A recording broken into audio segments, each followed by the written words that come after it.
What up guys, Odi Bakchis here on episode 1 of how to build a drift Vette. I went over some of the reasons why I feel like the Corvette has a lot of potential to be a great track car, drift car, and also something you could daily. But I'm so stoked because on this episode, we covered some of the essentials on making this car work well. We went ahead and installed the Feal suspension two-way coilovers. We also installed this sweet Duraflex wide body kit. We also installed the Parch Up Max knuckles that are CNC machined, and we went ahead and put some sweet Kansei rims on this thing that are wrapped in Falken tire rubber. So enjoy this episode. We're going to jump right into building the Feal 442 coilover kit. We build all these kits in-house by hand, and they're all custom valve fit your specific needs. So John's putting the shim stack together here. The shim stack's a really important part of the shock because it controls how much force it takes for fluid to bleed on the compression stroke and the rebound stroke. So here on the table you see all these valving shims laid out.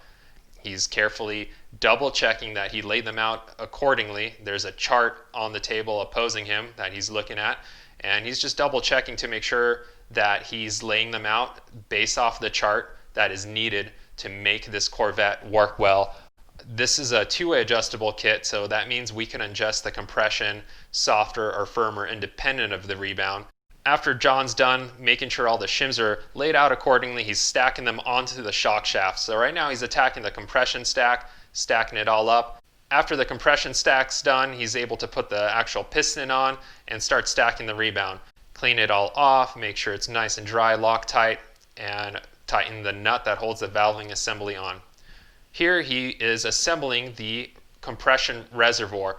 On this reservoir, fluid is able to bleed from the shock body into a remote reservoir. In order for the fluid to flow through the hose into the remote reservoir, it has to go through another piston that has its own shim stack on it and a compression adjuster. This is how you're able to increase the compression force or decrease the compression force of the shock completely independent of the rebound. Here are the shock bodies, completely bare. They're honed for a really good tight tolerance on the inside diameter. Here Otis is machining the lower mounts. Since we have remote reservoirs, they have to exit the shock body through this opening that is machined in-house, and then the shock reservoir gets attached to the side of the shock body. Here Otis is pouring the shock, making sure that it's bled completely free of air, and then he's able to cap it off. We use Lucas full synthetic shock fluid. This is really high-end shock fluid, has a really high viscosity index, which means that if it's hot or cold, the viscosity of the fluid is fairly consistent. After the shocks are built, we put on the shock dyno and make sure that it's performing as well as we intended it to. This is a high-speed intercom shock dyno. It allows us to measure the performance of the shock at low speeds, and then we move on to mid-speed and then also onto a high speed, which measures the shock's performance while you're hitting rumble strips, potholes, or really big dips and imperfections on the track or on the road. This is what the coilover looks like, all wrapped up, packaged in our Feal coilover box. We obviously didn't wrap this kit in bubble wrap or any packaging because we're putting it straight onto our car. As the coilovers were being wrapped up, Carlos went ahead and started removing all the factory suspension components. Installing the front coilovers is really straightforward. You just have to remove the upper control arm mounting points that attach it to the chassis. Then you simply install it, tighten down the hardware, and make sure that the reservoir positioning is correct. Here's Carlos removing the rear shocks. The rear shock removal is really straightforward. And here we are measuring about 5 inches from the seam pictured here. We're going to mark a hole, and then we're going to go ahead and drill it to about 1/4 inch in diameter. This is going to allow us to snake through an extended damping adjuster. And what this allows us to do is adjust the rebound on the shocks very easily. You snake it through the chassis where you drill the hole, and then you attach the damping adjuster to the top of the shock. After that, the shock's ready to be bolted in place. Here's what the rear shock looks like after it's completely bolted in place. And here's the extended damping adjuster, super easy to access from the inside of the car. After we installed the Feal 442 coilover kit, we started removing some of the factory body panels. The Duraflex ZR2 front fenders are a pretty straightforward install as well. There's no holes pre-drilled into these body panels. like most aftermarket body panels. So we had to mark some of the areas that we need to drill the holes, make sure everything's lined up before drilling, and then we drilled the holes, which allowed us to bolt the fender right where the OEM fender used to be. There's also a few holes that needed to be drilled so we can secure the fender to the front bumper cover. When Carlos started removing the rear quarter panel, he realized that there's a weird tube right behind the quarter panel. This tube looks like it's filled with some sort of sound deadening material. Apparently this is very common on these C6 Corvettes. Installing the Duraflex rear quarter panel is pretty much straightforward. Just copy exactly what we did with the front fenders. Next, we installed the Duraflex front splitter. This is a really straightforward install. We just lined everything up, put sheet metal screws in it to make sure it's hanging in the right place. Then we replaced the sheet metal screws with some 6mm nuts and bolts. I wanted to install an aftermarket hood on this car, so I found a Duraflex hood that has some vents in it. I really just wanted to get the most heat out of the engine bay to keep the engine temps nice and cool. Installing the hood is pretty straightforward. You basically align the hinges, bolt the hinges on, then you also got to attach the actual latches by drilling some holes and bolting them down. After that, it was pretty straightforward. It actually opened and closed, and everything lined up really well. We decided to take a break from fiberglass and install these sweet brand new Kansei rims. Here's the rear wheel. It's an 18 by 10.5 plus 12 offset. Carlos is mounting up a Falken 615K Plus 295 40 18-inch tire. This is a big meaty tire, but honestly the rear of these cars come with a 19-inch wheel. So in order to have a similar outside diameter with an 18-inch rim, a pretty large tire is required.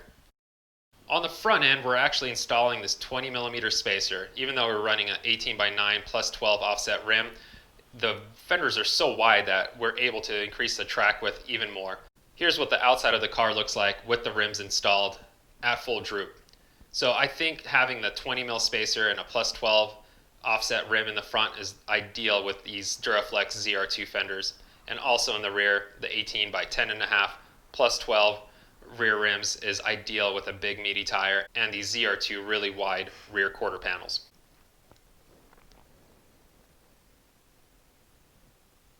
So one of the bummers about the C5 and C6 Corvette is the steering angle is seriously lacking. This is full lock right here. It literally looks like less than 30 degrees of steering angle. So we went ahead and ordered some front knuckles from Part Shop Max. In order to install those knuckles, we basically stripped all the brakes off of the factory knuckle, and then it's ready to be removed. Carlos had to detach the lower ball joint as well as the upper ball joint by tapping on it with a hammer that really releases the stress out of the press fit. The ball joints then slip right out. Here you can see the factory knuckle right next to the Part Shop Max CNC machined GM knuckle.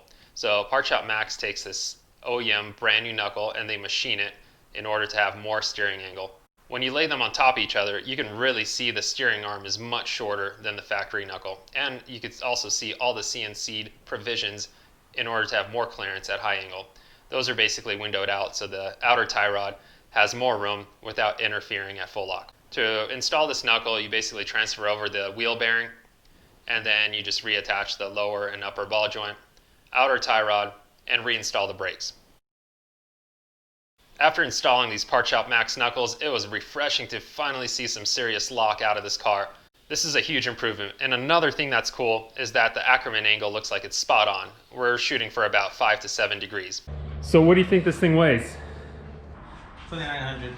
2,900? I think it's gonna weigh 3,100 without me in it. All the weight off.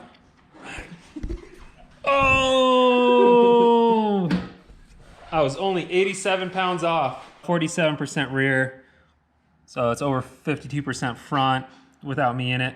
Still not bad.